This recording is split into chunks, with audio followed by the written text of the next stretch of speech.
alleged that? Yeah, they alleged a lot of things, and we've been fighting them for 7 years now, over 7 years. Well, did this stop cats? Yeah. It did stop cats. Oh, yeah, you couldn't do anything, you know. So now it's in the trustee. What's the name of the trustee? Edward Montadonico. Wow, and he's in Memphis. Yeah. And they are so crooked. Oh, they are? Oh, I know. I've had experience with one. So now he's hired 3 different attorneys himself to come in on the case, you know, trying to nail us, you know. The trustee has? Yeah. And, okay, but you did get a stay. Well, of course, it's just pending, you know. But you do have a stay.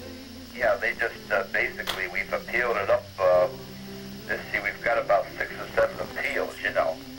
Even this judge, he ordered us to answer all these questions, you know, that were, you should hear him, you know. And, what is the name of the judge? Kennedy. And with first name? David. And in Memphis? Yeah. In the bankruptcy court? Right. Mm-hmm. And he ordered us to answer all these questions, you know, and some of them would be very damaging, you know. So we figured, well, since we're going pro se, we're just going to take our Fifth Amendment, you know. And we did that, and he ordered us to go ahead and answer, even though we took our Fifth Amendment, and I cited them probably about 25, 30 Supreme Court cases, you know. Wow. And he still ordered us to answer them. So when we refused to answer, he found a judgment against us for not answering the questions that he ordered, you know. Well, oh, my goodness. What kind of a judgment? What did he say? Well, he gave a summary judgment where it threw us out from going through bankruptcy or anything, you know. Okay. Did he fine you? No, he didn't fine us, but the problem is... He dismissed the bankruptcy? No, he didn't put it in writing. Oh. And without putting it in writing, we can't appeal it. It's all in the transcripts and stuff, you know. But you got to put it in writing. Oh, well, he has to put it in writing. Well, I know, but he didn't. And it's been 3 years now. Well, isn't there some way to make him put it in writing? Well, we've appealed it, you know, to the higher court. With the Sixth Circuit? Yeah. And every single one of our appeals, I think there's 6 or 7 appeals that went up. And it's just like black and white. I mean, it's just no choice. I mean, no question that he's wrong, you know. No question at all. And the Sixth Circuit is in Cincinnati? Well, yeah, but we had to go up to the district court first. So all 6 or 7 of our appeals naturally went to Julia Gibbons. Every one of them. Oh, I see. And every one of them she rubber stamped denied. Every one. See that? So it's probably a court clerk that's taking care of it, you know. Yes, probably. So that's why it's so corrupt, you know, because you go, the district court is right across the street from the bankruptcy court, you know. Oh, yes, they always are together. And they all sleep together, you know. Yes, they do. So you're only going to get rubber stamped. So now we got to go up to the Court of Appeals, you know. In Cincinnati? Yeah. Mm-hmm. Right. I don't know how. Oh, then what happened? After the appeals? Well, the appeals have... And after Gibbons denied them all? Well, after Gibbons denied them all, we appealed to the Sixth Circuit. Mm-hmm. That's what we're waiting for now. Nothing's been heard yet. When was that? Oh, I think the first appeal's probably been 4 or 5 months, 6 months, maybe. Oh, I see. And then did you sue the judges? We sued them, yeah. We sued them all. And here's another thing that they violated.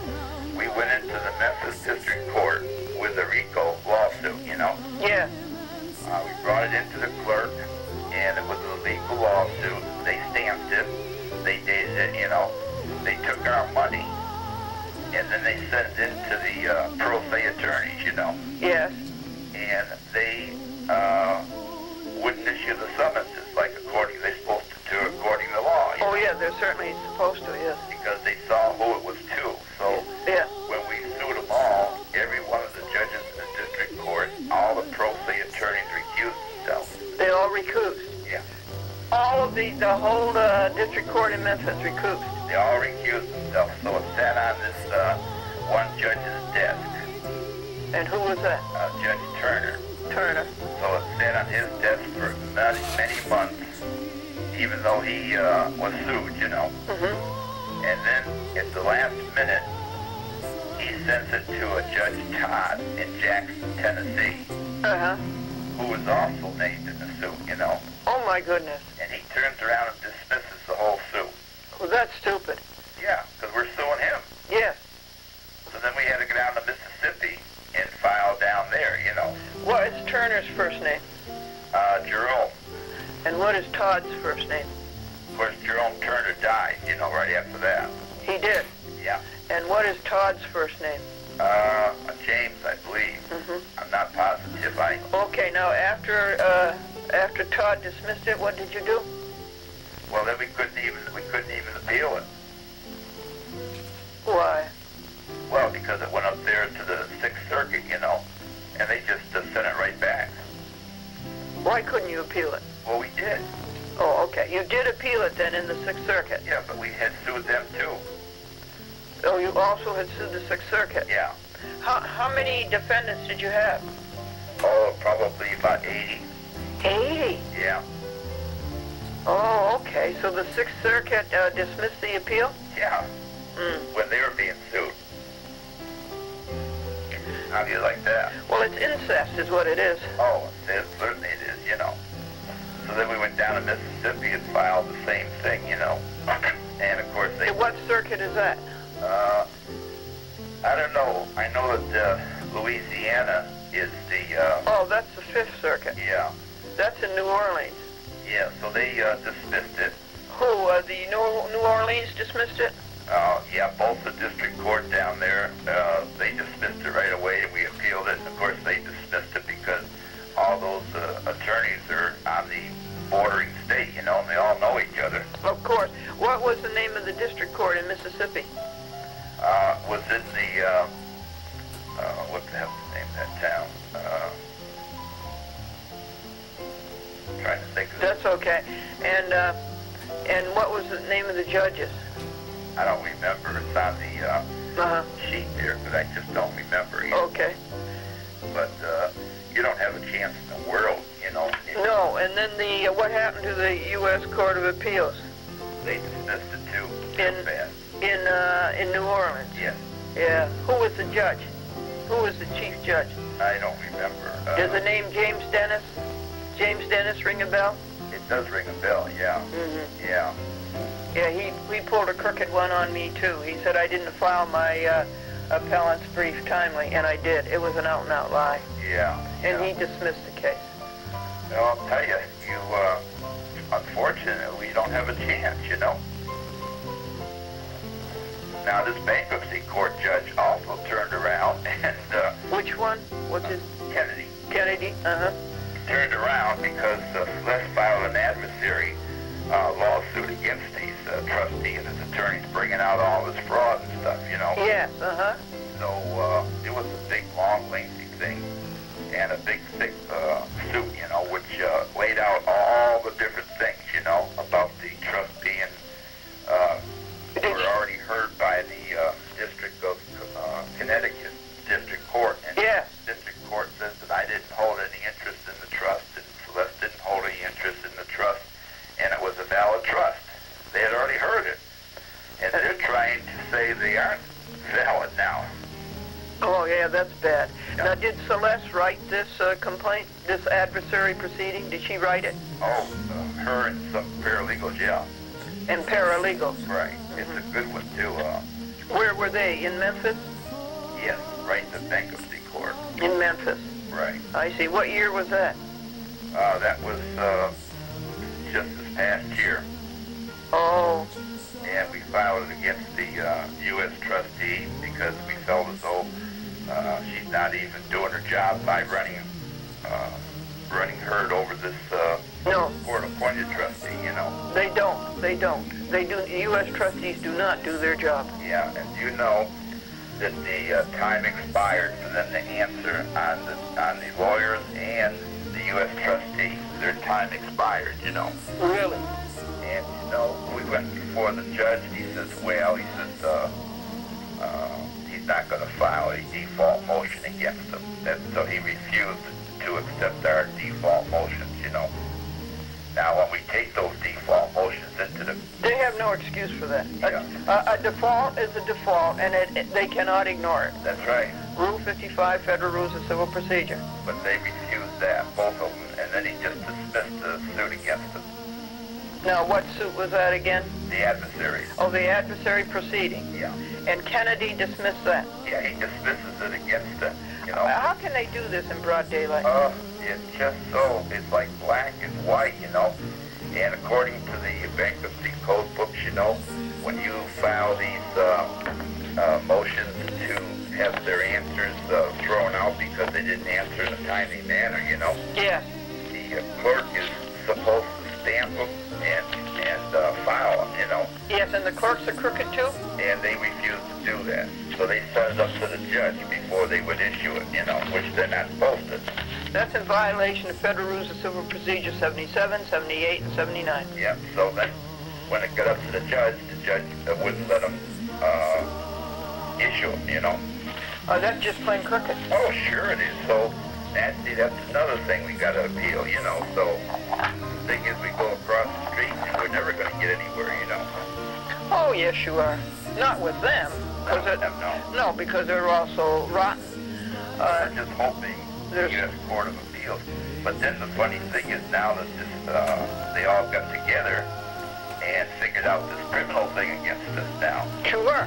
Sure, that's only a retaliation because we sued the U.S. attorney and everybody. Yes, that's what is called First Amendment retaliation. That's right. And,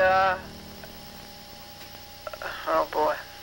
Now listen, are you aware of Title 18 U.S. Code 1001, Section 1001? What is that? You're not aware of it? No. Okay, you stay right here, okay, and I'll read it to you. Okay. I have to go into another office and get it. Okay. That's it. Do you have a recorder? No. Okay. Not working. Okay, I think you should always have one that's working. Yeah. Right. Now, okay, I'm going to read it to you. Again, this is Title 18, U.S. Code. This is the criminal code. Yeah. And it's Section 1001, 1001. Yeah. And it's a statement.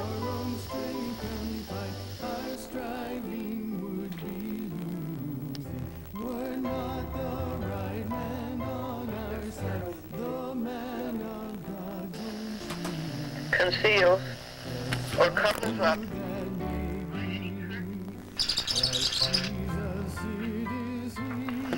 whoever in any matter within the jurisdiction of any department or agency of the United States knowingly and willfully falsifies, conceals, or covers up by any trick, scheme, or device a material fact, or makes any false, fictitious, or fraudulent statements or representations, or makes or uses any false writing or document, knowing the same to contain any false, fictitious, or fraudulent statement or entry, shall be fined under this title or imprisoned not more than 5 years or both. Yeah, I do recognize that now because we have used it. Okay. Now, here's what happened in the bankruptcy court where we did use it. You know, on the bankruptcy court file, when we brought something in to the clerk, and we stand right there, you know, and they stamp it with the date and everything. You know what I mean? Yeah? So then I take that, and I come home with it, you know? Yeah. Well, here's what happened is when they stamped it, they did not put it in the file. They laid it on somebody's desk for over 7 to 8 days. Oh. And then what they did is there's other stuff filed in between, in other words, so it was dated like the next day and the following day, in other words, you know. Yes. And then they took this one that we had issued them, and then they put it in the court 8 days later. But, you know, we only had 10 days in order to answer. Yes. So then what they did is on their answer, they sent it to the Mississippi address for us. when we instructed them into the court, and the court instructed everybody not to send anything there because we're going to be in Connecticut. That's your designated address. Right. So we made it a court file record. In other words, we not only filed it in the court, but we also had the judge tell everybody that we will not be at that address simply because we're going to be in Connecticut. Certainly. So it's on the transcript and everything. They turn around and they file to the old address in Mississippi. So when they do that, it takes about 6 to 7 days to get to Connecticut. Of course. Because they got to take it from there, readdress it and everything. I guess of course. A few days. So we get the case, we get their answer after the expiring of dates. Yeah. So they find against us. There you are. Isn't that something? Isn't it something? Now, that is definitely 1001. Yeah, so we... And also, I want you to remember this. It's also against Rule 77, 78, and 79, what clerks are supposed to do. Right, right. Remember those, okay? Yeah. Rules 77, 78, and 79. Well, those are the ones that are in our appeals and everything, because the district court did the same thing. They refused to issue our summonses, you know, when the other district court will, you know. Oh, they have to. Well, they're supposed to, but they don't. Is that Section 1915? I'm not sure. I can't remember numbers too well. Okay. You know, that's my problem. You know? I don't know what that is, but it would be in there, all right. But they have to. If you're pro se, the clerk has to sign the summonses. Yeah. If you're a lawyer, the lawyer signs them. Right. But if you're pro se, the clerk has to sign them. And then the other thing is this Julia Gibbons that you saw on her own, made up her own rules where nobody can go into the district court as pro se. You see that in there, one of the complaints?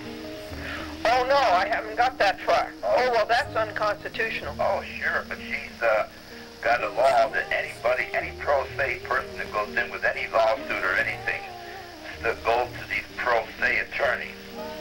And these pro se attorneys read it, of course, and that's they deny him, you know. But that's... they can't deny him. No, because you're supposed to... I'll tell you what. You are entitled by Article 3 of the Constitution of the United States, you are entitled to a district judge. Right, an Article 3 judge. Yes, you are. Right, and it never goes to them. They just keep on, they won't take them. So that's a violation. That's in one of those 372s, because that's been brought up so many times before. But can you imagine her making that own? That's outrageous. Yeah, sure it is, but that's the way they do it. And they've been getting away with it. Well, I guess there's no way they can get away with it. Okay, no. They're through. They're washed up. Well, hopefully. She did that in, I think, 98, I believe. So this is 3 years later and still doing it, you know. But maybe there's not been enough complaints against it, you know.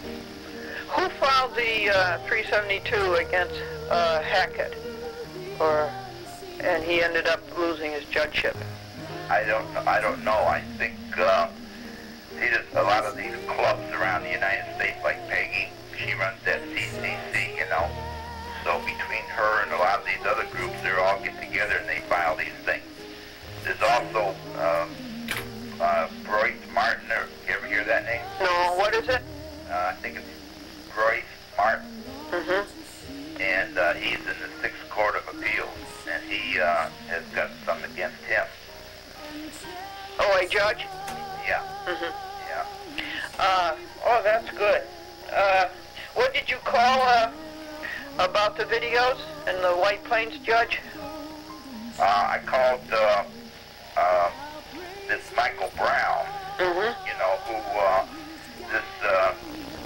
what's that guy's name? And the guy that has the tapes with Peter Simpson? Peter Simpson. Yeah, well, he's over Peter Simpson, in other words, you know. Michael Brown is over Peter. Yeah, so he called Peter and really gave him a chewing out. He says, get those tapes to that lady at no charge, you know. And, oh, really? Oh, yeah. And give her a list as many as she wants. She can have them for free. Oh, really? As many as you want. Oh, I'm glad you did that. Oh, yeah. So there's tapes of seminars where they're talking about corrupt judges and all these different things. Oh, good. So, Oh, good. You see, we're doing good things here. oh, yeah. You see, the more we discuss things, the more we find out, and the more I find out, then I can help you, you know. Yeah. So everything helps, you know. So that was good. Yeah. Well, now tell me who Michael Brown School of Law, tell me what it is. It's a guy that was sent to prison for a felony, in other words, you know. And then he became reading law books and everything. So for 25 years he's been fighting the system now. Oh, really? And I'll give you, you got an internet there, don't you? No. Oh, damn. Did you get to one? No. No. Okay, well this guy is on the internet, and he has got a whole bunch of stuff on there about, What is his site on the internet? yeah, hold on just a minute, I'll get it. Okay.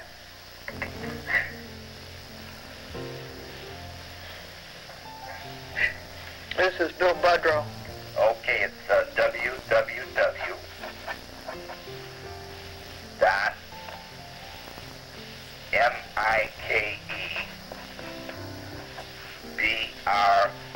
MIKEBROWN. Got that? Yep. And then SOL. S is in Sam. Yes. S-O-L-U-T.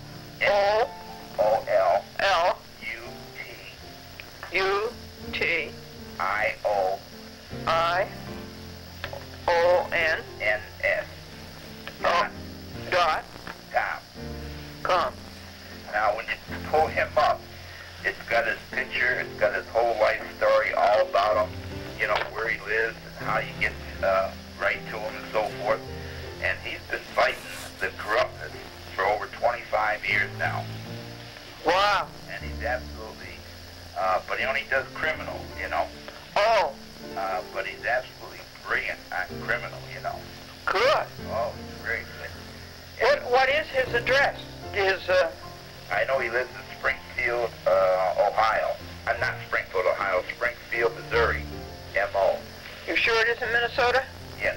Because It's Missouri. because Peter Simpson called me from Minnesota. Yeah, he's in Chicago. Who, Peter Simpson? Yeah, that's where his office is. They're separate, in other words, you know. Peter Simpson, all he does is sell books and sells tapes and stuff for this guy. Oh. You know, he's the exclusive distributor, you say. Oh, he's a distributor. Yeah, that's it. Oh. Oh. Okay. If you get to an internet or computer and pull this guy up, you'll find 100 pages on him, you know. 100 pages. Oh, yeah, 'cause he goes into different lawsuits, and he also puts things on the internet against these judges also. Oh, good. Yeah. Who put the 372s up? I believe it was his organization that did. Peggy didn't put them up? I think she helped, but I don't think she put them up to the internet, you know. I just called Peggy before I called you. I'm trying to get that woman. She called me yesterday afternoon. Yeah. And I called her this morning. And I said, we've got to stop this. Leave the information what you want. If we're going to have to talk by recorders, and we'll have to do it that way. Yeah, you know, usually during the day, I call her up, and then she's there. Of course, if she's not in court or something, she answers right away, you know. Yeah, well, okay. So you just got to keep trying her, you know. Well, she says today the recorder says they won't be in until after 2. Yeah, well, try it, you know, maybe about 4 or 5, something. Hopefully you get them, you know. Yeah, dinner time. Yeah, but this Mike Brown has also written probably, I don't know how many, 372s against other judges throughout the country. You know. Oh, that's good. Why haven't they come up with a false charge against him? Well, because he's not an attorney. No, why haven't they, the way they did with you and Celeste, come up with a false charge and arrest him? Well, I don't know. They haven't touched him in all these years.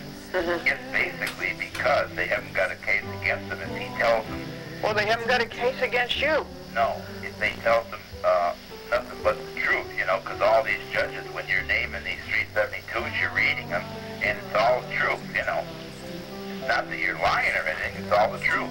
You're just bringing it out, you know. No, but that's their pattern, is to come up with a phony charge and then have the FBI go out and arrest. Well, they they might yet. Who knows? You know, so far it hasn't been any problem. You know. Yeah, that's good. Yeah. That's good. Yeah. I think they might be a little afraid too because it's probably the most knowledgeable guy in the United States. You know. Oh, really? On criminal? On criminal, yeah. And you say, where's Mike Brown? He's in where? Springfield, Missouri. Springfield, Missouri. Yeah. If you can only go, you can go to the library and get on the internet, you know. Well, I suppose, Bill. And I don't think I can do much more than I'm doing. yeah. The Chat with Glendora TV show must take 40 to 50 hours a week. Yeah, right, yeah. And then I'm in 8 or 10 litigations. I'm writing, I have 7 legal papers to do today. Yeah. Now, another thing is this guy has his own radio show, too, you know. Oh, good. And he's been on the radio for, years and years and years, you know. Over what area? And, What area? well, out of, someplace out of Missouri, I think. Okay, just goes locally, huh? Yeah, and he answers questions of people calling in, and of course he rips the legal system apart and all that, you know. I love it. What do you do? Do you have his telephone number? Yeah, I do. Because that's what my program does. Okay. It exposes these dirty judges. Yeah.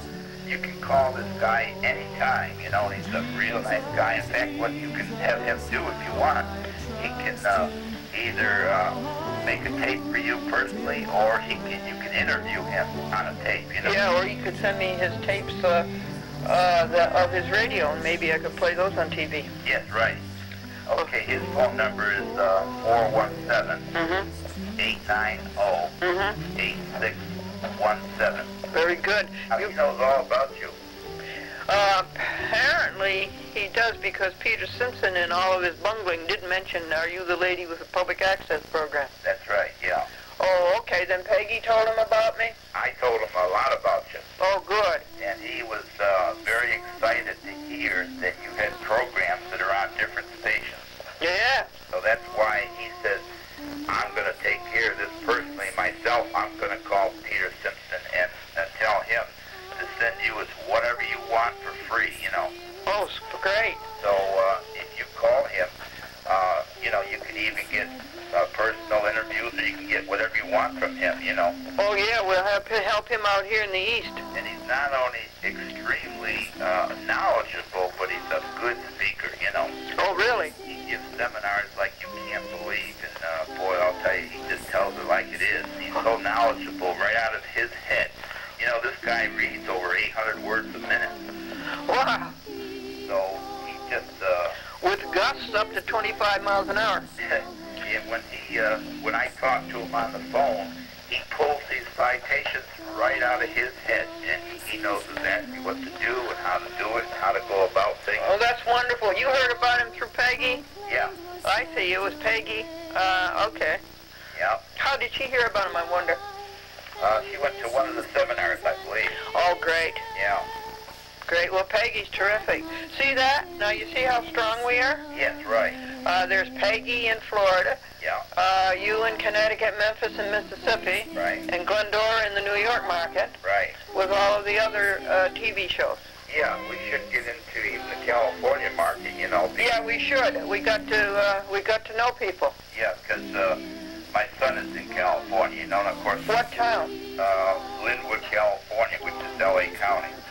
Linwood, California. Right. Would you ask your son who has the cable TV? Yeah, okay. And what the address is, what the number is? I will find out, because even Les is a resident there. Okay, well, that's fine. If you're a resident, they can't stop you. Right. She votes there and everything, you know. Oh, good. And that's in L.A. County? Yes. Where is it, actually? Is it near Glendora, California? It's down the other way towards Long Beach. It's toward Long Beach, okay. Yes. Oh, yeah. This we got to do. Yeah, I'll find that all out for you, too. Oh, definitely. We can do that. And then, this is good. Yeah, I'll send you also a copy of our RICO and a copy of our adversary, so you'll get an idea what this whole thing's about. It explains it very well. Yeah, of course, yeah, right, certainly. Right. Uh-huh. I'll send that out today. Oh, good. Yeah. But if you can, if you can get to the library, it's just a matter of punching in this name, you know, and then it brings all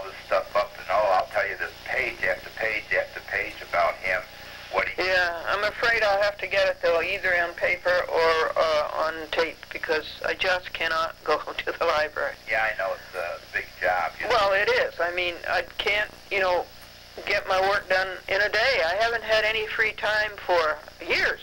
Yeah. And well, you call him on the phone, he might send you all this stuff, because he's got a library like you wouldn't believe, Yes, well, I'll take it.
For years.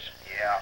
And you call him on the phone, he might send you all this stuff, because he's got a library like you wouldn't believe, yes, well, I'll wait for these tapes, because I don't think I can handle any more at the moment. Yeah, right. But I am doing a good job in recording you. The recordings are very clear. Yeah. And they come out on the TV, and I put up the graphics. The graphics are superlative. One of them says medieval torture in Memphis federal court of Bill and Celeste Budrow. Right, yeah. The only thing is that we can't do is we can't file any 372s, and we can't do anything at birth, because then they're going to charge us with, interference with... Obstruction of justice. Obstruction of justice. That's what we're afraid of. Oh, well, I don't think so. Well, okay, I'm going to give you my opinion on that. Yeah, right. I'm not going to give you any advice. Yeah. But I know that when I was very active on the TV and reported everything these crooked judges did in Brooklyn, and what the crooked FBI did, and what the Department of Injustice did, and the Federal Bureau of, what did I call them?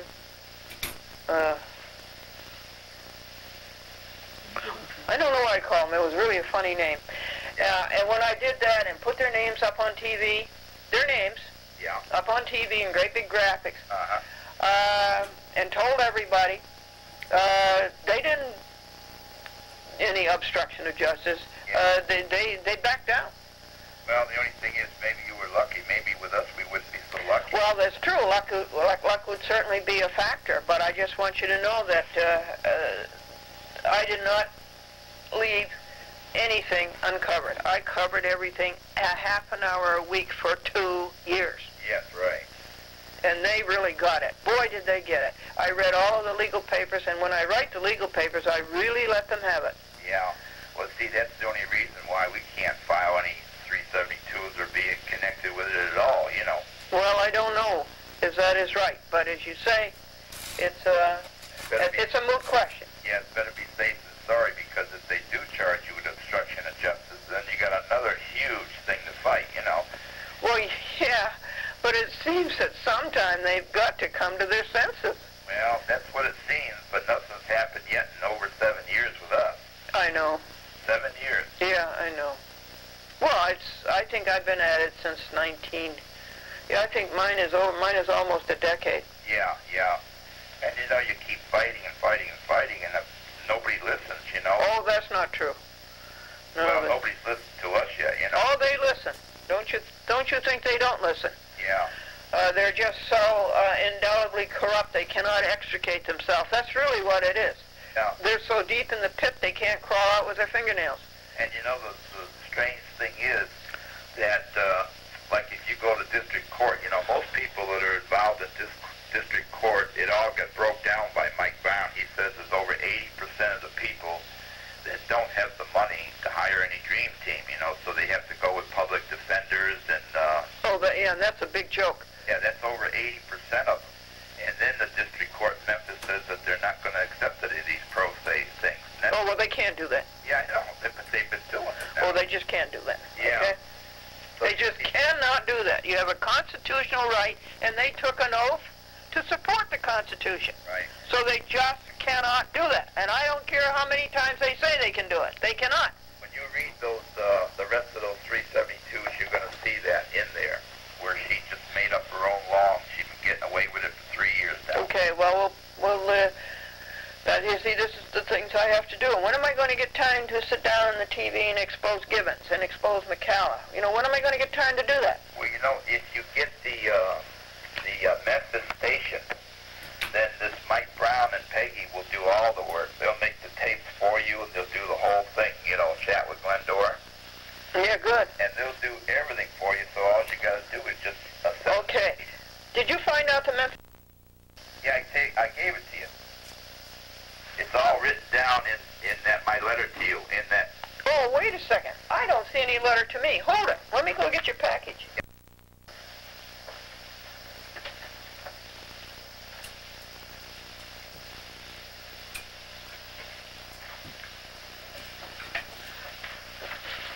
Okay, I'm looking at your package. Okay, there's one page that's letter to you explaining everything. It's giving you the name, the address. Wait just a second.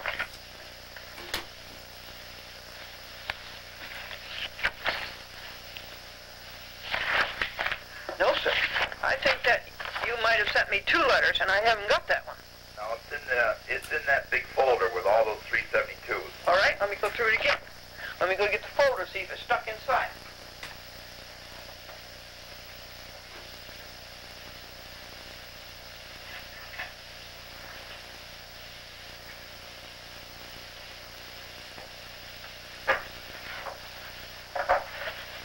Okay, I have the folder. It's empty. And I have attachment to 28 U.S. Code 372, complaint against Gibbons. And I have another Gibbons. And I have Congressman John Tanner. And I have Congressman Smith. And I have Mccala, and I have attachment to Mccala,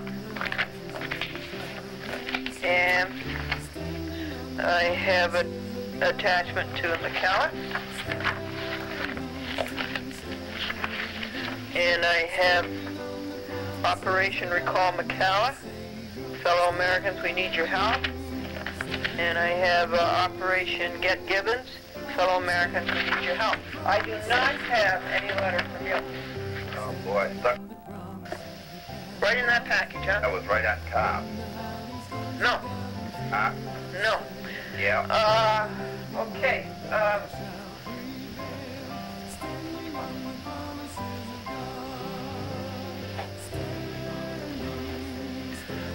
Mccala must have sucked it out.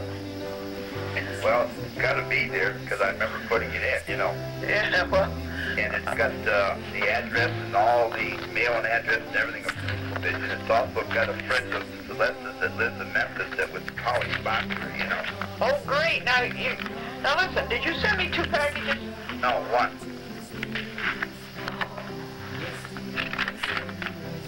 Well, I've got to have all that. That's just what I got to have. Got to be in there. Okay.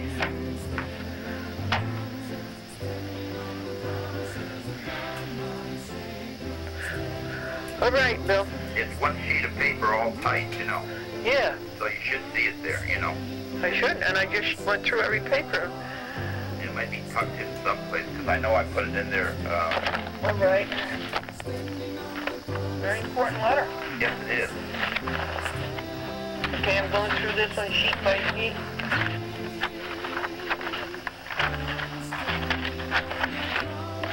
Okay, it needs to be tucked because it was lying on top. Right? Yes, it would. Where you open it up, it couldn't have fallen out, could it? No, because it's right in one room, you know. Yeah. I mean, it didn't go anywhere. Oh, wait a second. Oh, that's the one that says Congressman James Turner. No? No. No? No, it's addressed to you. Okay, here's something signed by Bill Budrow. Okay, that might be it. No, because this is says Celeste, Leone, Budrow, and William W. Budrow. No. November 22nd, 1999. That is not it. No. Okay. And dear Congressman Smith. And okay, now I'm looking through pages, one at a time. I gotta have that letter. I had that letter on Friday. I could have called them before they closed down on the weekend, but I'll call them anyhow.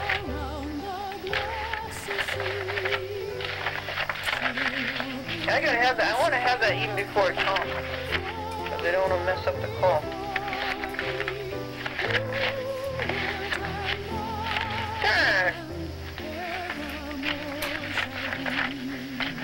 Okay. You didn't find it? No, but you're absolutely sure you did it, so it has to be here. No, I typed down on the typewriter and then took it and stuck it right in there, yeah. Dear fellow fed up Americans. No, sir. No, sir. Well, I'm glad we know that you know I can't find it. What are your plans for today? I don't have too many plans. Are you going to be home? Yeah, do you want me to call you back with that information? No. You are on my list. You're one of the 7 legal papers I have to do today. Uh-huh. And when I get up to doing yours and reading some more, Yeah. I will look again. Okay. And, okay. Look And very closely, and if you can't, Well, I you look just very- call yeah. me, and I'll have all the information all right. for you. I have looked very closely. I have in my hand everything that I thought you'd sent me. Wow. But I'll look around. Okay. Now, one of the jobs I have to do today is the United States Supreme Court, a petition for writ of certiorari, Yeah. which they have sent back twice, and they're wrong to send it back, and so I have to set them straight. That's one of the legal papers I have to do. Well, of course, that's the same thing there. They have all these legal aides, you might say, you know, right out of college that are sitting there writing all these letters to you. And the first one they sent back, they didn't say you had to send it to the Solicitor General. But the second one, they said you have to send a copy to the Solicitor General. Yeah. So now I got to get a copy made of that, and it's a huge thing. Oh, boy. And so that's 2 of the league. 3 of the, and the third one I told you about is Griesa and McCasey and the $500. Yeah. And let's see, 1, 2, 3. Oh, and then I got a case in the Eastern District of New York, Brooklyn, where I sued Cablevision as a civil RICO. Uh-huh. That's a 4th legal paper. Yeah. And then I have to do the file paginating hours and dollars. I have to do that every weekend to keep up with how much these people have cost, how many hours of labor they've taken. Wow. Comprehensible message. Yeah, I have the 7 legal papers due today, and then I have Budrow. I guess that's it. Yeah, okay. Well, you be sure to call me if you can't find that letter. Yes, I will. Okay. And tomorrow you're going to sort of be around? Yes. All right. Okay, real good. Okay, now wait just a second. Yeah. I was trying to think of a good joke for you. A fellow named John said that when the doctor operated on him, he left a sponge inside. And his friend says, well, ooh, that must be uncomfortable. And John says, no, it isn't uncomfortable, it just makes me thirsty. Oh, boy. Okay. Okay, we'll call Michael Brown, too, and he's very informative. Yeah, these things I all got to do, but where is the time? I know, you're like us, yeah. Yeah, okay. Okay, thanks. And I want to know something. Yesterday I videotaped 4 hours. Pardon me? Yesterday I videotaped my program 4 hours. Oh, really? Yeah, so you see it takes so much time. Oh, boy, and how well. I'll tell you, he's going to take a lot of burden off your back, you know. Okay. Because he'll really hit them hard, and he's a real professional, you know. Oh, good. So he's a tremendous speaker, and he knows just about every lawyer around and everything, you know. Yeah. Some guy called in about Dershowitz, you know, on his radio program. Yes. You've heard of Dershowitz? No, I have not. You haven't heard of Dershowitz, the guy that's from Harvard, that always on TV, and he's the one that was in on the dream team of Simpsons? Oh, no, I haven't. No? Oh. Well. Anyway, he called about Dershowitz. Yeah, this guy called about Dershowitz, about how tremendous the lawyer is because he represented Marco and O.J. Simpson and all these other famous people, you know. Yeah. And Brown says that Dershowitz is the biggest jamoke around, you know. And he says, name me, out of all the years he's been representing these big people like Marcos and all these other big name people, name one case that he's won, you know. Oh. The guy said, gee, you know, I can't think of any. He said, yeah, you can't think of any because there aren't any, you know. That's how good an attorney he is, you know. Yeah, sure. Yeah. Yeah, sure, I believe that. Yeah, right. Okie doke. Okay, if you got any questions, just give me a call. All right, Bill. Okay, thanks. Bye-bye. Bye. Thank you.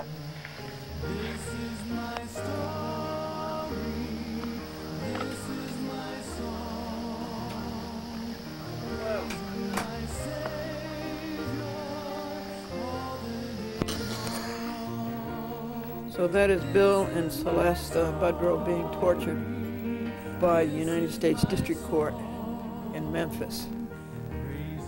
Mccala and Gibbons are the judges now, although Mccala has recused.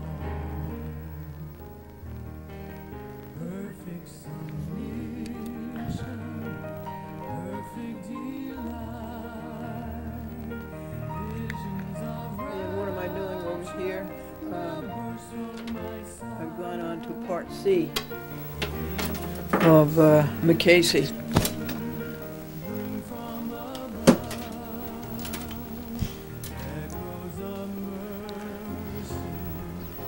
And this is the refutation paragraph by paragraph, word by word, statement by statement of this insane order, quote unquote. What time is it? 10:22 a.m. and I should stop and tell you some jokes.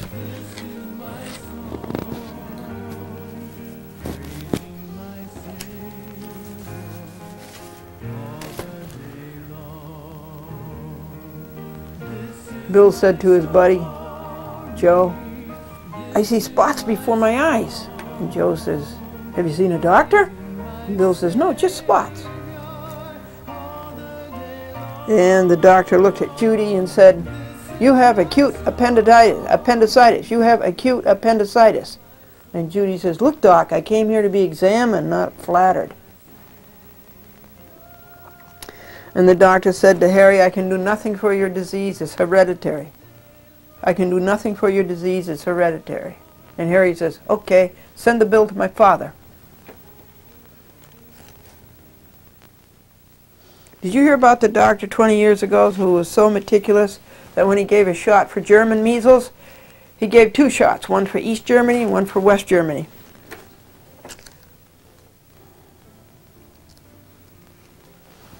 Rusty, Rusty. Peter says his dog is like one of the family. And his buddy asked, which one?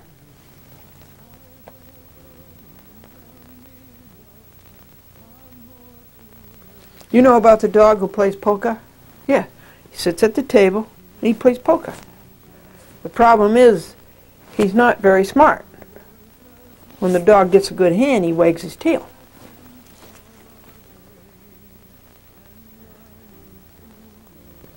And folks, what do you get when you cross an electric blanket with a toaster?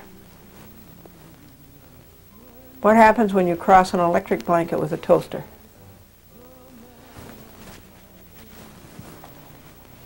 You get something that makes people pop out of bed. This is terrific, folks. It's all put together now, the first few pages. Part A is the, I'll have to write a notice of motion. Part A, the part that I read to you about the misconduct, the mental instability of Mukasey and Griesa. And then Part B is the false statements, the misrepresentations, knowingly and willingly, putting them both in jail and fining them. And this is Part C. And that is a dissection, word by word, paragraph by paragraph, statement by statement, all of their lies in this order. And my goodness, that goes up to page 24. But it's flowing. Now what shall Part D be? We'll sleep overnight on that and wake up with great inspiration on Sunday morning and do Part D. I think Part D is really written. It's just a matter of integrating it. Whoopee! Isn't that terrific? They're not going to get away with it, folks. We're going to fight. Okay, we're going to fight for our country. They're not going to rob it and get away with it. Saturday morning shopping jam in the neighborhood stores.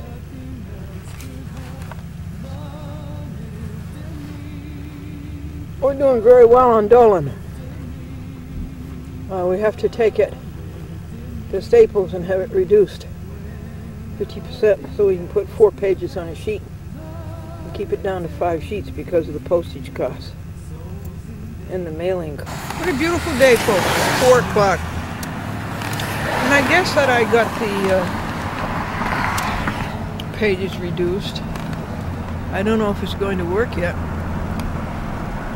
We're going south on I-95 from Rye, New York. And we'll get off at Mamaroneck, White Plains. And we'll take this Hutch south. We're nearer the Hutch than we are to I-95. Did you have a good time, Rusty Dog? You see his collar, folks? It has his name on it and his telephone number.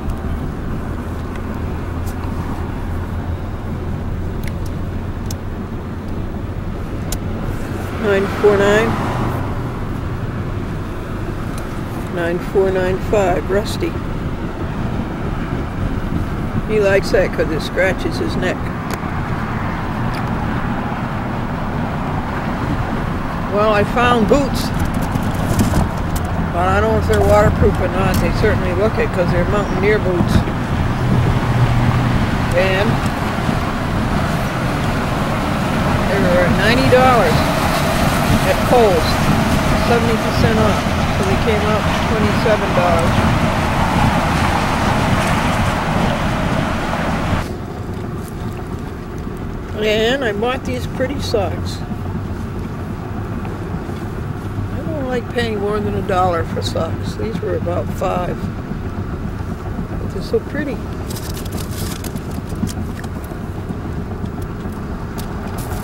And here was another pair that was pretty. All different shades of blue. I got that for Franklin, but of course he won't wear it.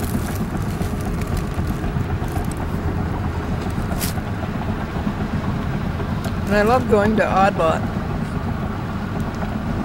They have so many interesting things.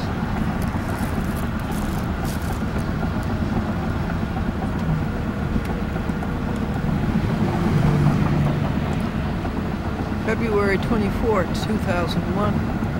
Thank you, God, for this day. This is an interesting product. It's all little pieces of bread. Little rings, little flat pieces of bread, and oblong pieces. It's very tasty.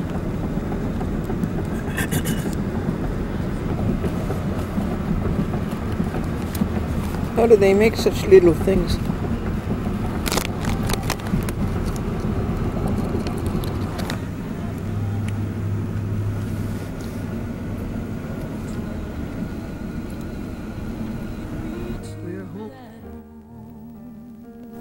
Where sin or sorrows e'er can come, I'm holding to the unseen hand that guides me through this weary land, and some sweet day I'll take my stand, still holding to the unseen hand I long to see. And the Dolan law breaking this week was so extensive that I had to, it was 20 pages. And I just can't, I can't afford that. It's double postage and double printing. So I had to go up there and reduce these 50% so I could get 2 pages on a sheet. Well, actually 4. And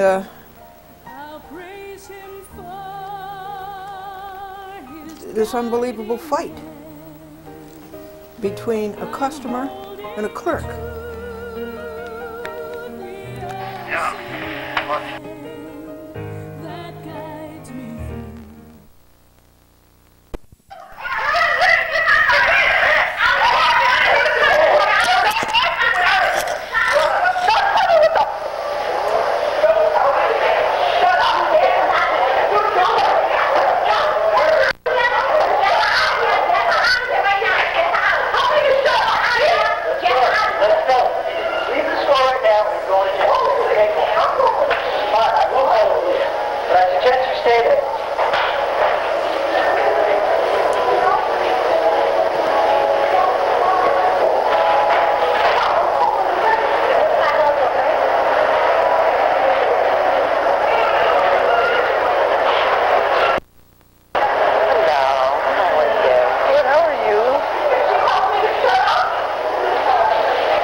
What a fight.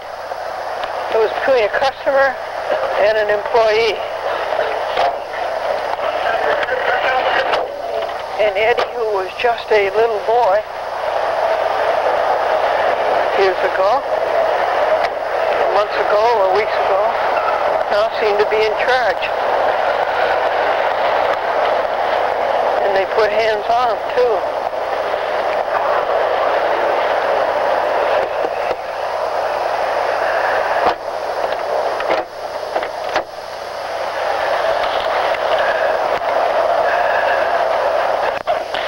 At Staples, and that was at 2 o'clock on February 24th, 2001, Saturday. My goodness. Vanity's at a woman. My goodness. Hello, Vincent. Yes. This is Franklin, your brother. No, Eddie, as I say, he was just a part-timer. The last time I was at Staples, 3 months ago, now here he is, an assistant manager, and he said either leave the store or go to jail. He said that to the customer. And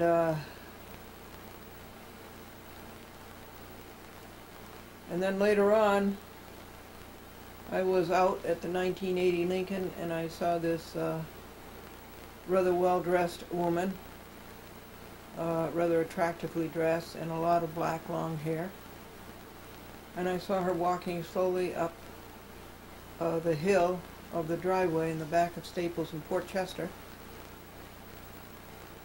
very slowly, and it was this woman. I feel sorry for people like that. I feel so sorry for them. And Eddie said, did call the police, or at least he went over to the telephone and dialed, and it looked like he was calling the police. The woman left soon after.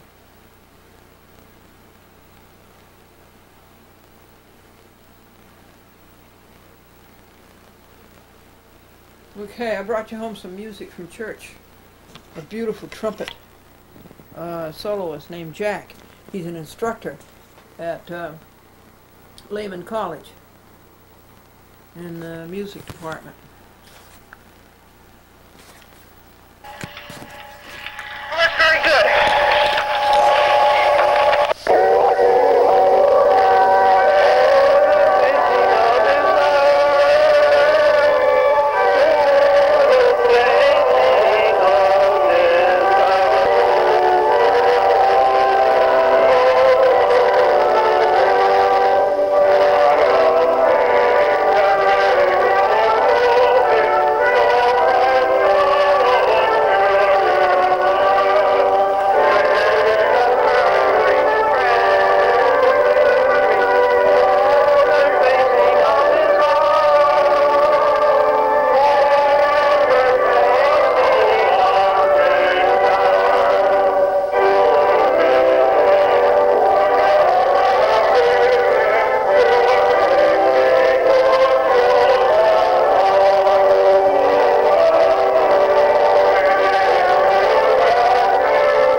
These we pray.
Greetings after church. Hi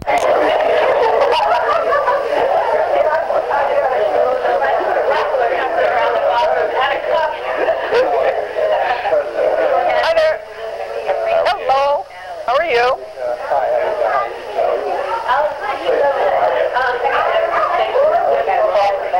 Hi, Jenny. How you doing? All right. How are you?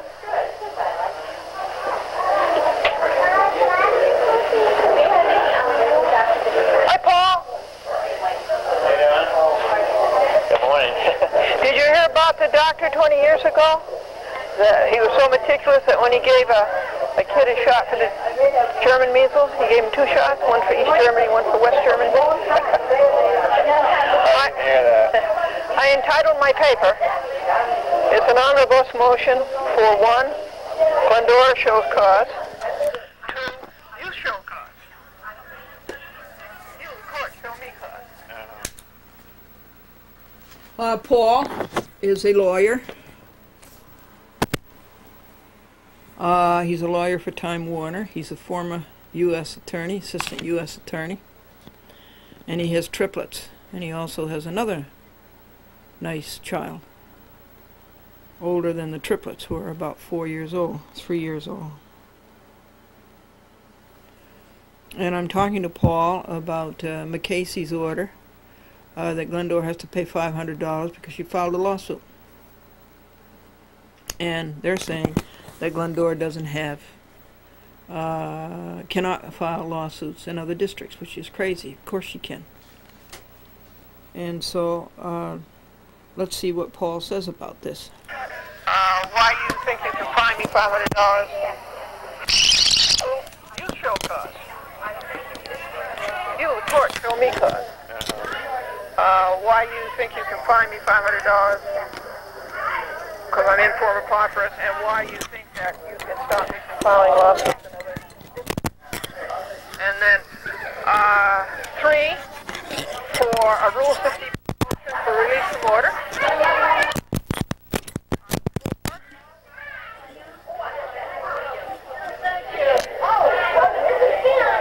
Something else.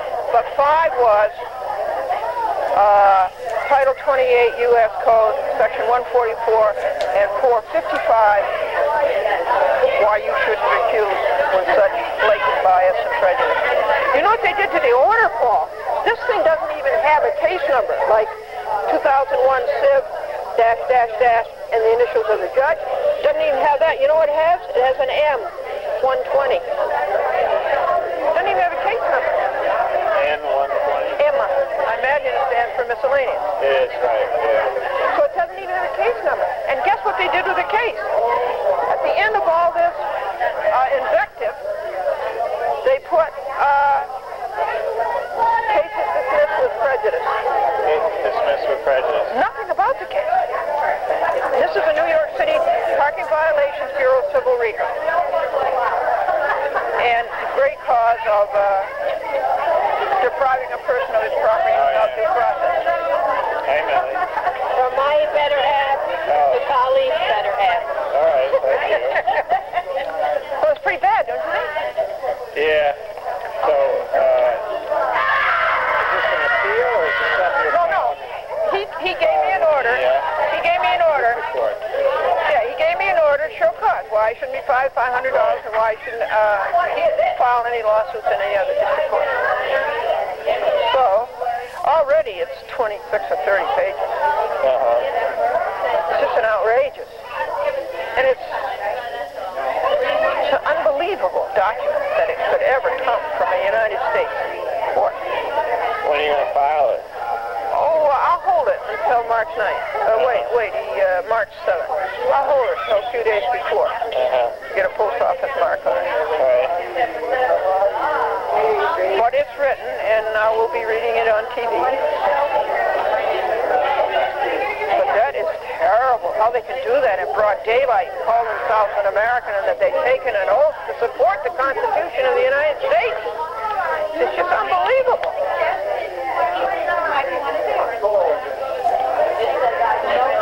But it's good.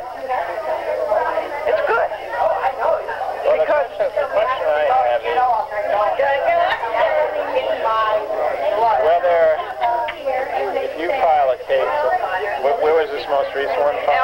Alabama. Alabama. Northern District of You Alabama. file a case in Alabama, you don't really have any good faith reason to believe that Alabama is the proper venue for that kind of case. And so it gets transferred back to New York, whether they can hold you liable for that. Oh, no, they can't. They can't. I mean, they are not mind readers. They are not mind readers.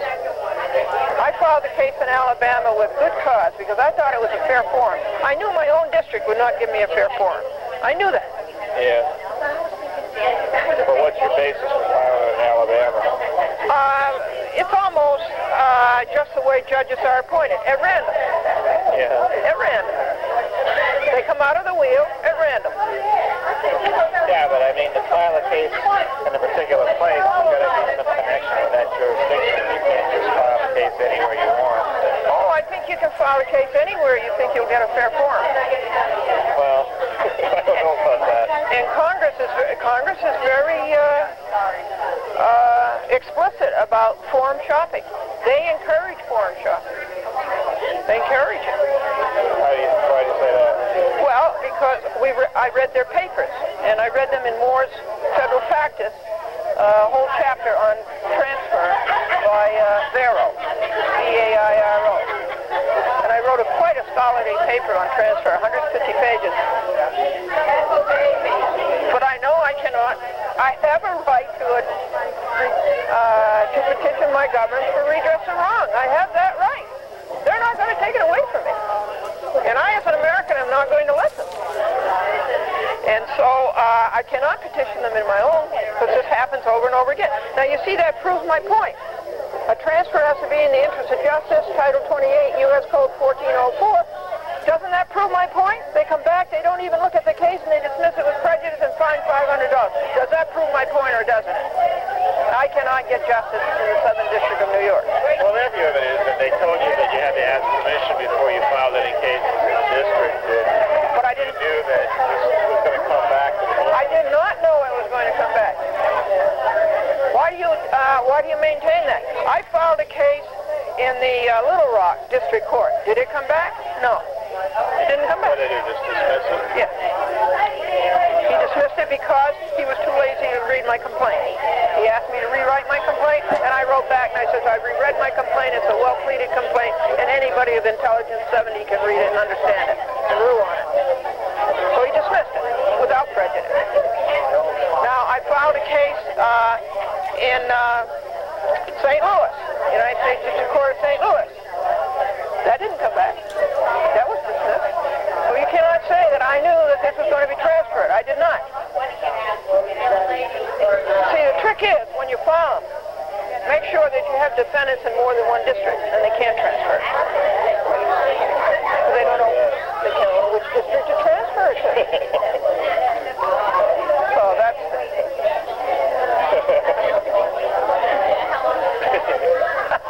That's pretty clever.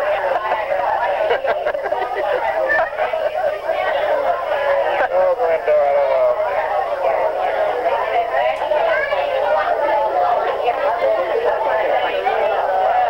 what?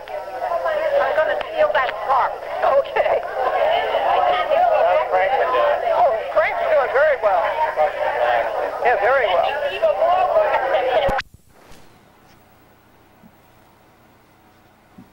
Franklin just came from seeing Patty, and tell us what happened, Franklin. So when I went in, Rocky was at the gate in the mid-hall there by the staircase with his front feet up on the top of it.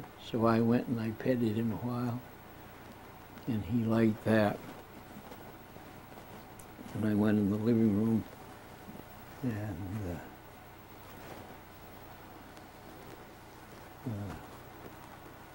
Victor was getting something in the kitchen.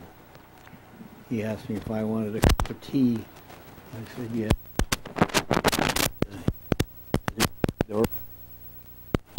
I said no. And so then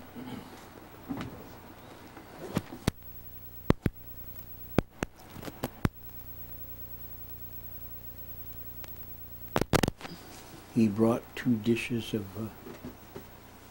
good concoction in. It was pasta and a sauce. Broccoli was the chief flavor. Carrots, I think, and celery. It was very good. And he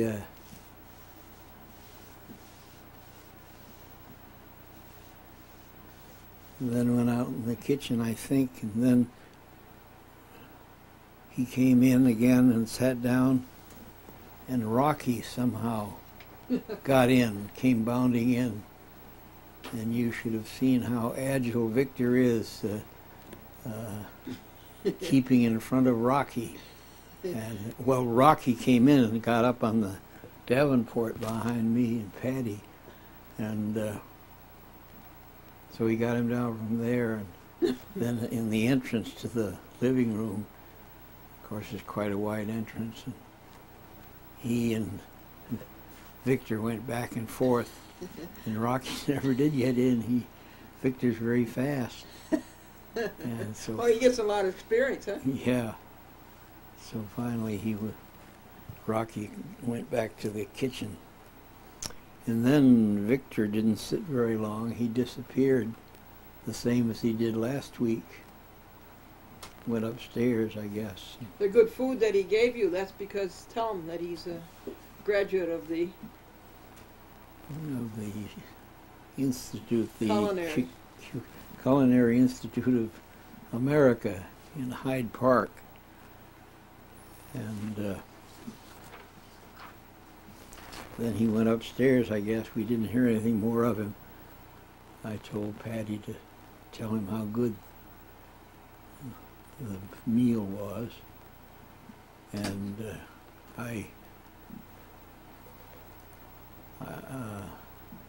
Patty wanted to talk. She's big. Hi, folks. It's 3:40 a.m. on Tuesday, the last Tuesday in February. 2 months out of the new millennium gone, just like that. It goes faster than the money.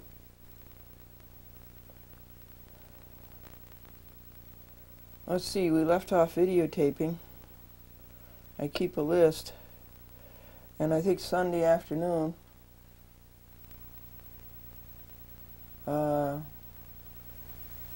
I finished a half-hour a day on the U.S. Supreme Court. It's the 3rd time that we're doing it over, and the 3rd time that a clerk obstructs justice. They don't get down to what's important. The fact that we were lied about by judges, by magistrates, by the U.S. Attorney, by the FBI, by Pinkerton Security, or Insecurity, by Madman Kenneth H. Mildworm, Bruiser Ken. They don't get down to that fact. And the fact that all of the above lied,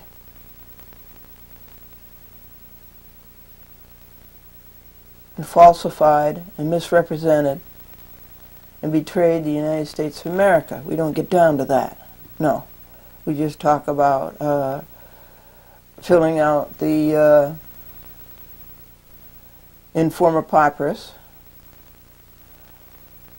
When we were declared informer papyrus in the United States District Court, the lowest court, declared informer papyrus in the middle court, the United States Court of Appeals. So naturally we're informer papyrus in the Supreme Court. It's res judicata, it's collateral estoppel. And they've wasted, we submitted it in December 13th of 2000, and here it's gone January and February. 2.5 months. And they haven't done their job. Well, I never knew the United States Supreme Court to do their job, except for Stevens.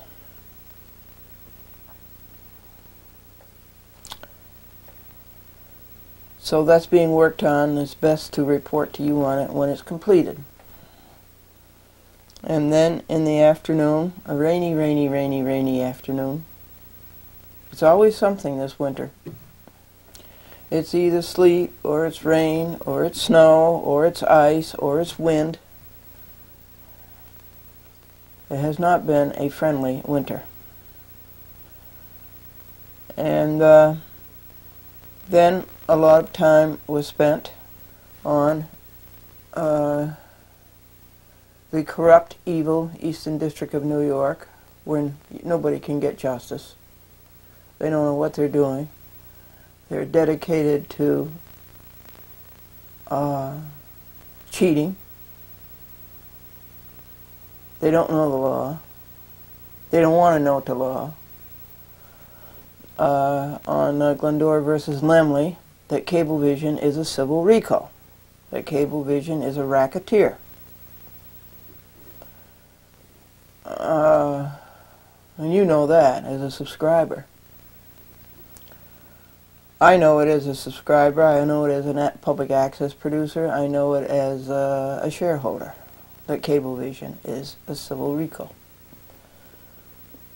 So the removal, so-called, by that crooked Michael Goldberger is totally illegal. It violates all of the removal laws from 1441 up to 1449 of the United States Code, Title 28. So it worked a long time on that. And and I will read you that in its entirety. It's best to wait until the paper's finished to read it to you. And the next work was to read the complaints against John Mccala and Julia Gibbons, two wacky judges in the United States District Court, Memphis, Tennessee, in the Bill and Celeste Budrow case. And now that I have finished reading, and that I can read you some excerpts of. So that was Sunday. Monday was beautifully sunny, but annoyingly windy. And Monday, 5-6 hours went again to the Dolan law breaking, the law breaking of Charles F. Dolan.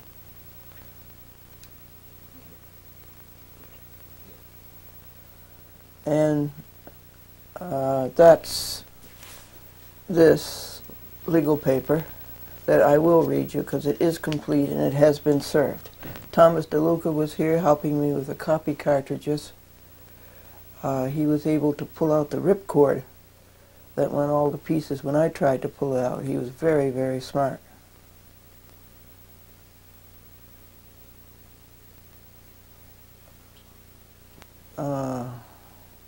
To do that. The praying got done yesterday. The meditation got done for Sunday, Monday, and Tuesday on Sunday.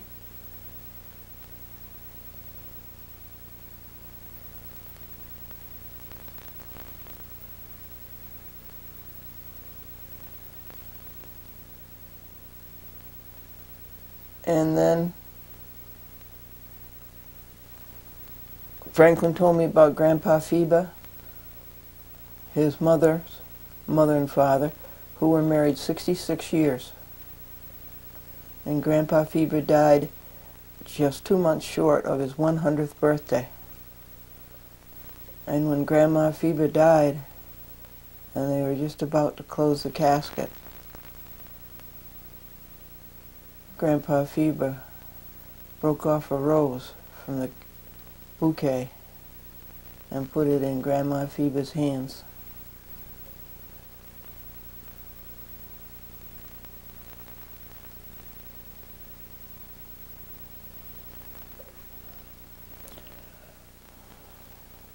I did finish those, yeah, I'll read you some of those.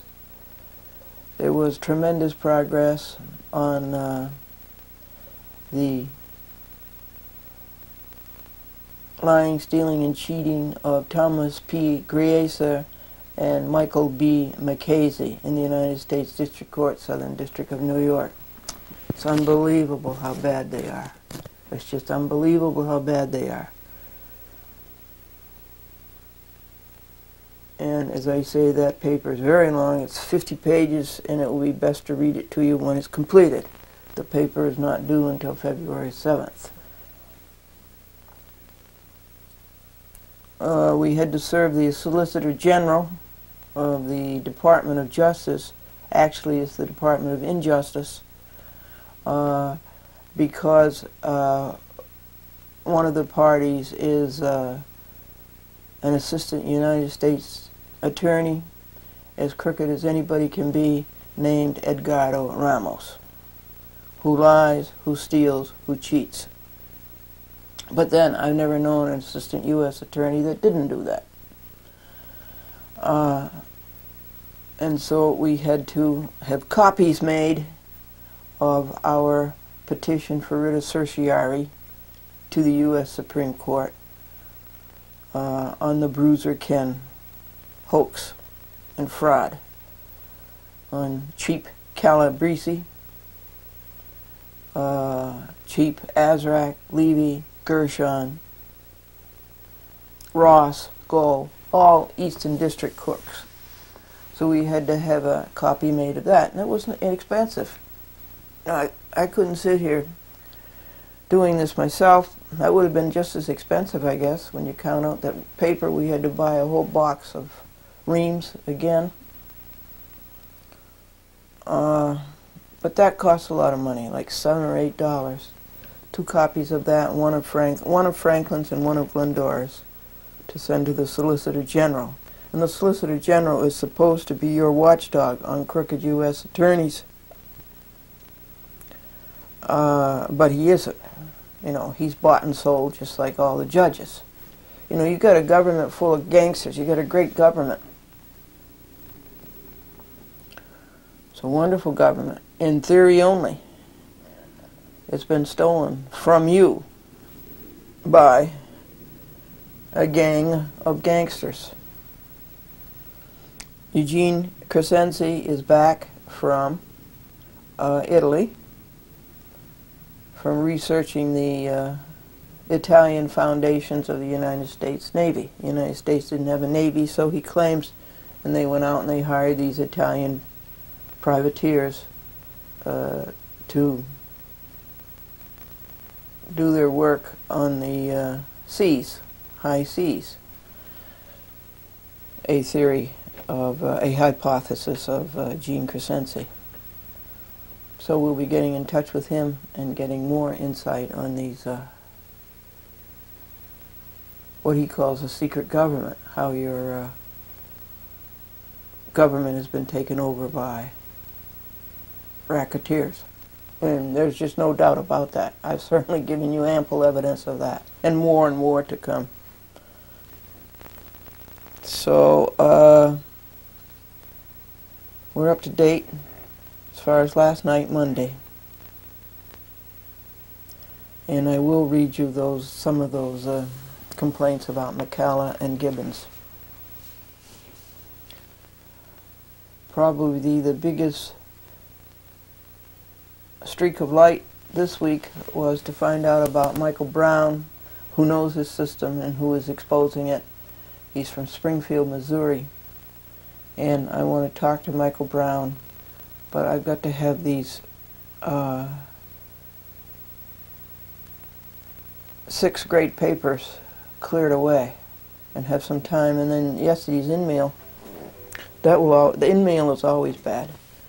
So after the videotaping is done, I will have to take care of that, and there will be some more papers, and more work, and more opposition to the stealing of our government.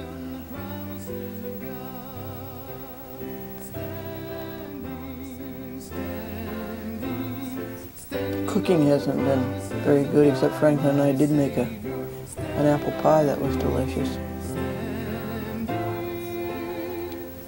And I think that brings us up to date, so let me read you this paper. The court is the United States District Court for the District of Delaware.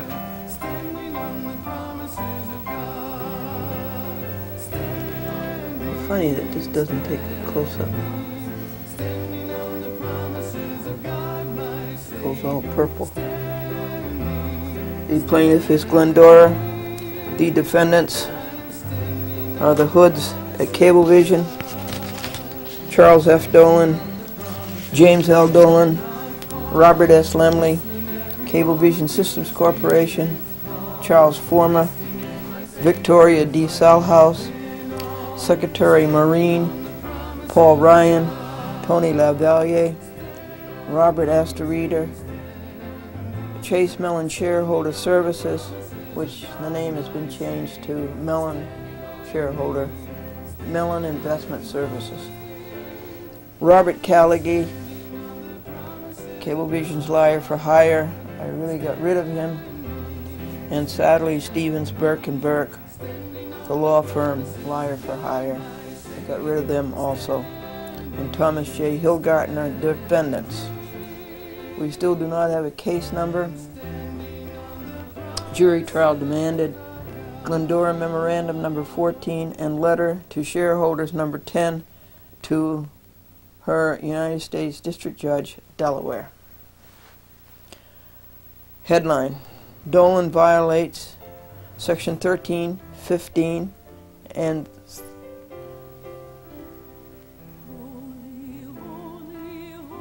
this is a typo, and Section 13, 14, it should be 16, and Section 220 on Glendora's 86th demand, February 20th, 2001.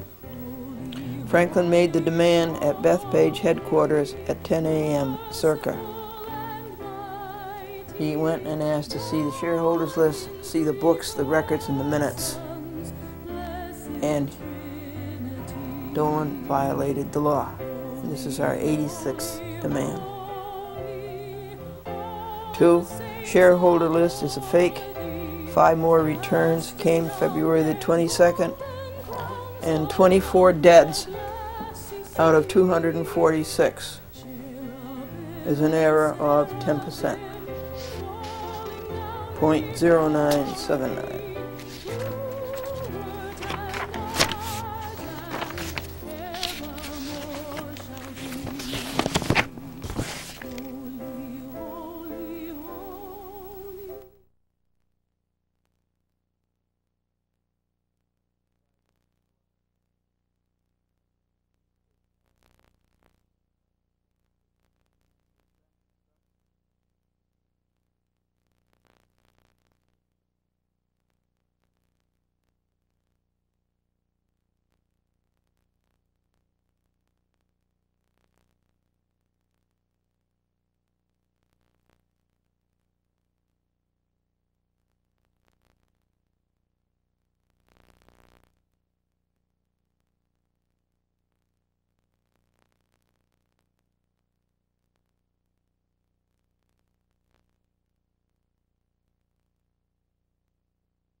There's the 5 of them collaged.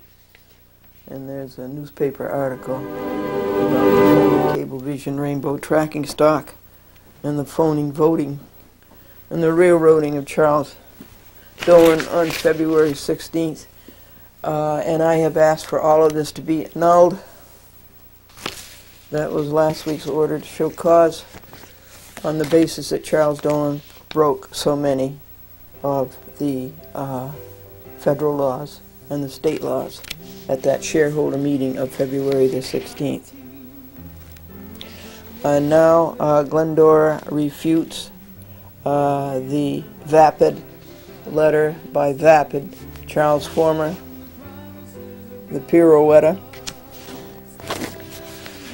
On February 19, 2001, Anno Domini, twixt Lincoln and Washington, two great Americans, which the Dolans are not. Glendora refutes more law-breaking of Charles Former, and I hope that will be former someday, F-O-R-M-E-R, liar for hire. This is the Cablevision letterhead. Charles Former is too dumb to address a shareholder by the shareholder's designated name, which is Glendora. And he says nothing in this first paragraph.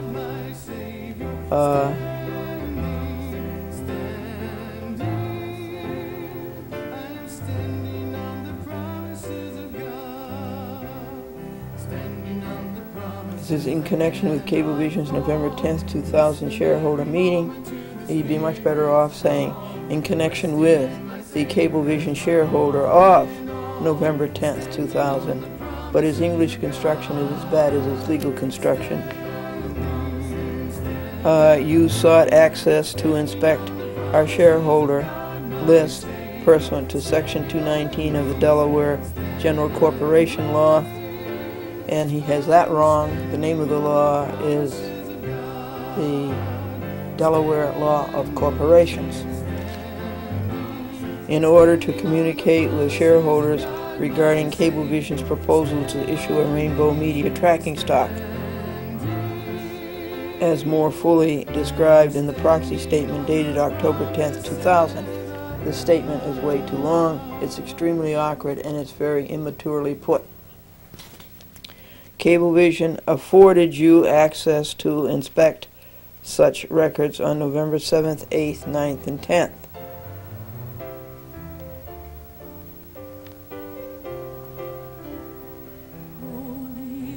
The meeting, well, let me stop there. Afforded me, it happens to be my right. Okay, it happens to be a statutory right. Cablevision isn't affording me anything in their usual arrogance and imperialism, and we own the world. The meeting has been adjourned several times and is now scheduled for February 16, 2001. The date of this letter was February 9th. February 9th was a Friday. It is being answered on February 19th, a Monday. Glendora says this shows dementia.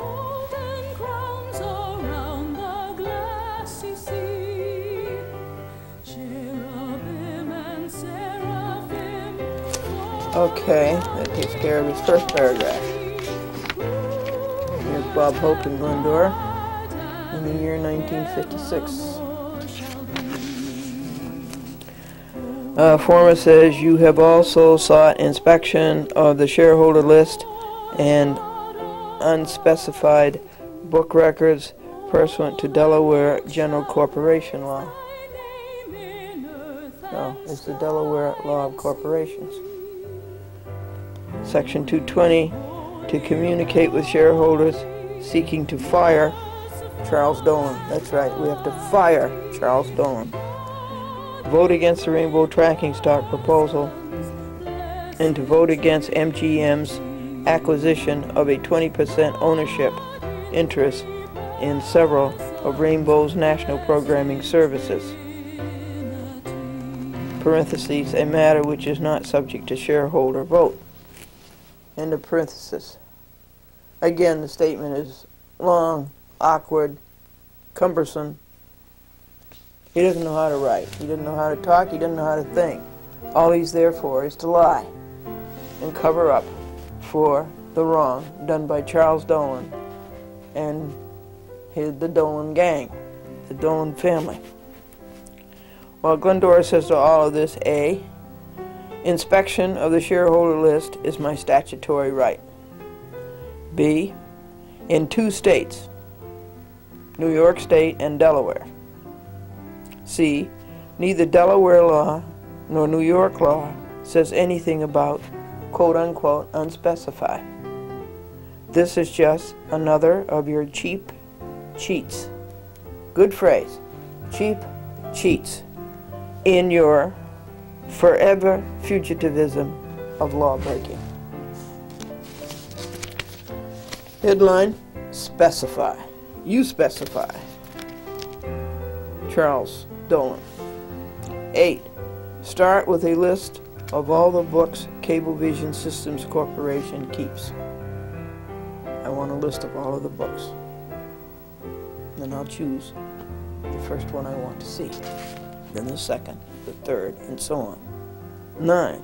As a help to you, follow the specifications of the Public Service Commission, subtitle R. The Public Service Commission inspects Cablevision's books, or they're supposed to. But I have my doubts about the Public Service Commission, Steve Shea and John Figliosi, at all. So does Zabby. Then, Glendora will choose the first 10 records she wants to scrutinize. 9. What is quote-unquote Delaware GLC? Are you in amnesia about the Delaware law of corporations? 10. Nothing is subject to shareholder vote, you say. You say not subject to shareholder vote. Well, Glendora says nothing is subject to shareholder vote because Dolan railroads everything he wants. He has the sway. Shareholders have no say. Cablevision is a farce as a public corporation. It is masquerading as a public corporation when all it is a family business. This is one of the big cheats by Dolan that Glendora is exposing. 11. She is exposing it on TV. 12. In courts. 13. On the street corners picketing. 14. The statement in paragraph number 2 is too broad, too rambling, too prolix. Your English construction is as abysmal as your legal construction. Now we go after former paragraph number 3. Due to your constant request to inspect the shareholder list and numerous unannounced visits and harassing phone calls, Cablevision was forced to issue you letters dated October 13, 2000 and November 27, 2000, copies of which are attached, limiting your future inspection. Now, one, this is a typical Cablevision lie. This is a typical Cablevision cheat.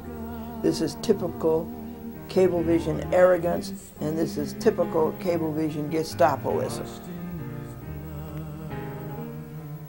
They're wrong about all of this. 15, says Glendora, the requests are constant because of your constant law breaking.